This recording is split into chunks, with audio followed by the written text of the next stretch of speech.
Hello everyone, welcome in secret study with me. आज के video में हम देखेंगे शिक्षा का अधिकार अधिनियम यानी कि एक बाल विकास के लिए एक अधिनियम लाया गया था, राइट टू एजुकेशन एक्ट 2009। इसके बारे में जानते हैं कि इसमें क्या क्या फीचर्स थे, क्यों आया था, ये क्या कमियां सुधार के लिए आया था। तो इसका जो मेन पर्पस था या उद्देश्य था वो था कि 6 से 14 वर्ष के हर बच्चे को निःशुल्क और अनिवार्य शिक्षा प्रदान करना था। यानी कि अगर कोई बच्चा 6 से 14 वर्ष की आयु का है तो उसको मतलब बिना फ़ी के एडमिशन लेना है और अनिवार्य शिक्षा उसको रोक नहीं सकते हैं। उसके माँ बाप को ये नहीं कर सकते हैं कि मेरा बच्चा है तो हम स्कूल नहीं भेजेंगे, क्योंकि वो उसका मौलिक अधिकार है बच्चे को स्कूल जाना। इसके बाद है कि यह 2005 के शिक्षा अधिकार विधेयक का संशोधित रूप है, यानी कि 2005 में एक शिक्षा अधिकार विधेयक आया था, उसका ये संशोधित रूप है। उसमें जो कमियां थी उसको दूर करके ये संशोधित करके लाया गया था 2009 में। इसके बाद देखते हैं 2002 में 86वें संविधान संशोधन द्वारा 6 से 14 वर्ष से 16 वर्ष तक के शिक्षार्थियों को मुफ्त शिक्षा एवं अनिवार्य शिक्षा देने का प्रावधान किया गया था। जो 2002 में 86वें संविधान संशोधन आया था तो उसमें कहा गया था कि 6 से 14 वर्ष या 16 वर्ष के विद्यार्थियों को मुफ्त एवं अनिवार्य शिक्षा का प्रावधान किया गया था। लेकिन जो 2009 में आया उसको 1 अप्रैल 2010 को लागू किया गया था। ये हमारे संविधान के आर्टिकल 21 के ए में उल्लेखित है। ये मौलिक अधिकार में आता है। इसके बाद देखते हैं कि उसके जो फीचर्स थे, क्या क्या फीचर्स उसमें था। जो शिक्षा का अधिकार अधिनियम 2009 आया था तो इसमें था कि पहला कंडीशन था जो प्रत्येक शिक्षार्थी के निवास स्थान से 1 किलोमीटर के अंदर प्राथमिक स्कूल यानी कि प्राइमरी स्कूल और 3 किलोमीटर के दायरे में माध्यमिक स्कूल यानी कि जो मिडिल स्कूल होता है वो उपलब्ध होना चाहिए। अगर निर्धारित दूरी पर स्कूल नहीं हो तो स्कूल जाने के लिए छात्रावास या वाहन का उपलब्ध कराया जाएगा। यानी कि अगर इतना जो कंडीशन नहीं फॉलो हो पाएगा, अगर दूर रहेगा किसी बच्चे के घर से स्कूल दूर होता है तो उसको हॉस्टल या जो वैन होता है ले जाने के लिए उसको उपलब्ध कराना पड़ेगा। क्योंकि जो पहले होता था, पहले के लोगों में मतलब हमारे मम्मी पापा जब पढ़े थे तो उस टाइम होता था कि बहुत दूर दूर तक स्कूल होता था, पैदल चल के जाना पड़ता था, इससे बहुत दिक्कत होती थी। कुछ लोग तो इसके वजह से पढ़ाई छोड़ देते थे कि बहुत दूर है। लड़कियां भी नहीं जा पाती थी दूर के कारण, क्योंकि लड़कियां पहले साइकिल नहीं चलाती थी, जिसके कारण उनका मतलब स्कूल जाना बंद हो जाता था। लड़के तो जैसे तैसे चले भी जाते थे, लेकिन लड़कियां बिल्कुल नहीं जाती थी। इसलिए इसकी कमियों को दूर करने के लिए आया था कि 1 किलोमीटर के अंदर प्राइमरी स्कूल होना चाहिए और 3 किलोमीटर के अंदर मिडिल स्कूल होना चाहिए। इसके बाद अगला फीचर्स जो देखते हैं, अगला फीचर्स था कि उम्र के अनुसार कक्षा में दाखिला। पहले ऐसा होता था कि अगर बच्चा 8 वर्ष पे पढ़ने गया तो उसको कक्षा 1 में ही डाल दिया जाता था, क्योंकि कहा जाए ऐसा बोलते थे लोग कि अगर तुम कुछ नहीं जानते हो तो शुरू से पढ़ना स्टार्ट करो। लेकिन इसमें कहा गया है कि अगर बच्चा 12 साल के एज में भी जाता है स्कूल तो उसको उसके एज के अनुसार उसको कक्षा में दाखिला दिया जाए, क्योंकि अगर बच्चा 12 साल का है तो 6 क्लास में वो दाखिला लेगा। इसके बाद जो स्कूल का दायित्व बनता है कि बच्चे को उसके लायक बनाया जाए, 6 क्लास के लायक बनाया जाए, अलग से उसको मेंटेन किया जाए।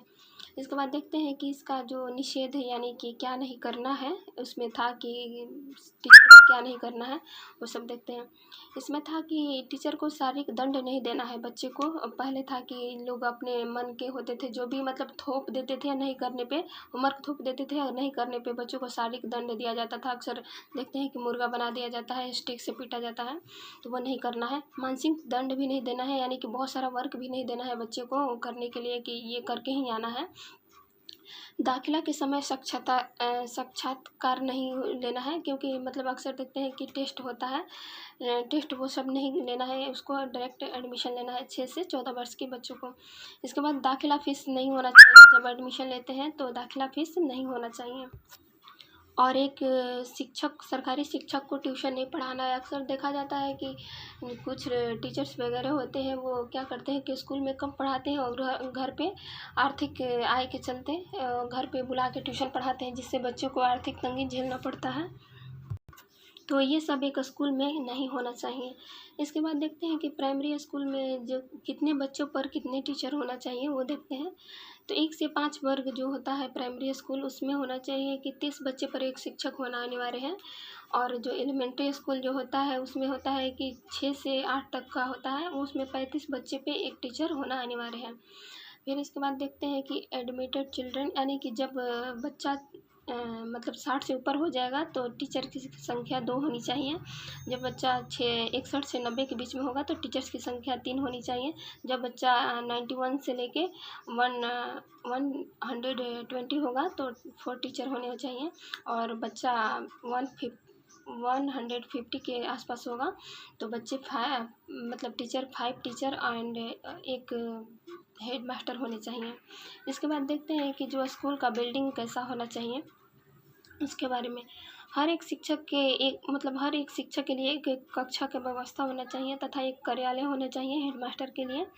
इसके बाद पानी की व्यवस्था होनी चाहिए, स्वच्छ जल होना चाहिए, शौचालय की व्यवस्था होनी चाहिए, यानी कि लड़कियों के लिए अलग और लड़के के लिए अलग होना चाहिए। खेल का मैदान होना चाहिए, क्योंकि अगर बच्चे के विकास में खेल का मैदान का अहम भूमिका होता है। मिड डे मील की अच्छी जगह पे व्यवस्था होनी चाहिए, जहाँ पे साफ़ सुथरा हो वहाँ पे होना चाहिए।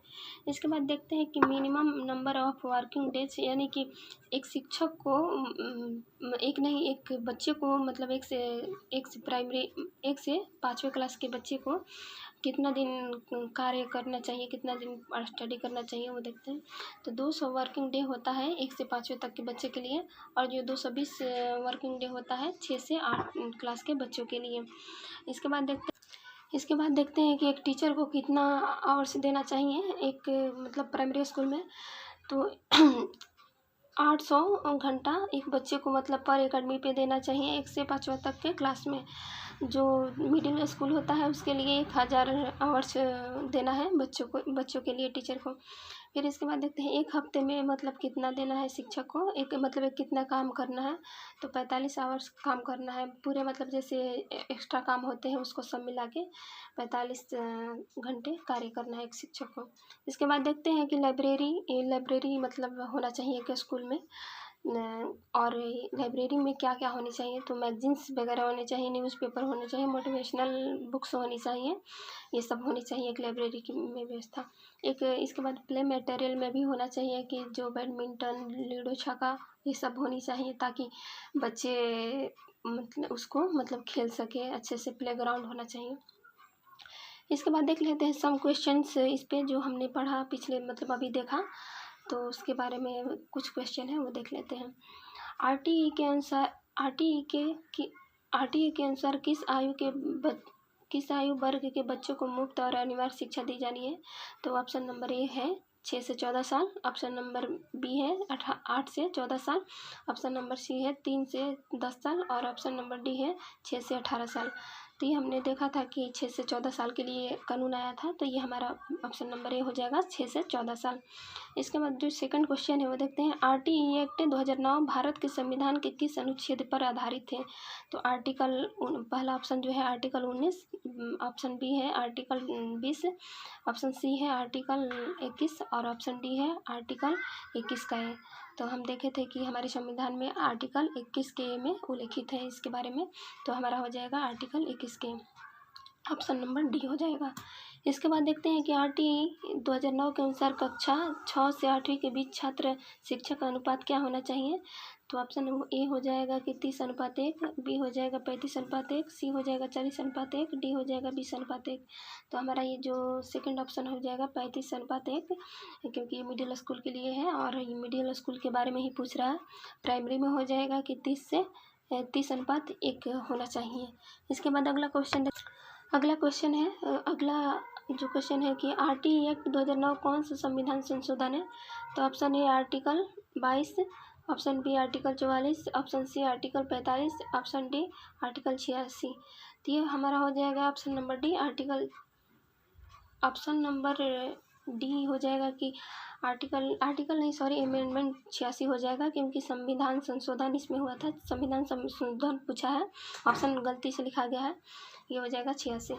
इसके बाद जो नेक्स्ट क्वेश्चन है और लास्ट क्वेश्चन है, आरटीई में कितने अनुभाग हैं यानी सेक्शन है, तो ऑप्शन ए हो जाएगा 48, ऑप्शन बी हो जाएगा 36, ऑप्शन सी हो जाएगा 39, ऑप्शन डी हो जाएगा 38। तो ये हमारा जो ऑप्शन डी है ये हो जाएगा आंसर 38। तो यह आज का हमारा था जो आरटीई अधिनियम जो आया था शिक्षा के ऊपर, वो था। हमारा वीडियो कैसा लगा ये आप ज़रूर बताइएगा। Thank you.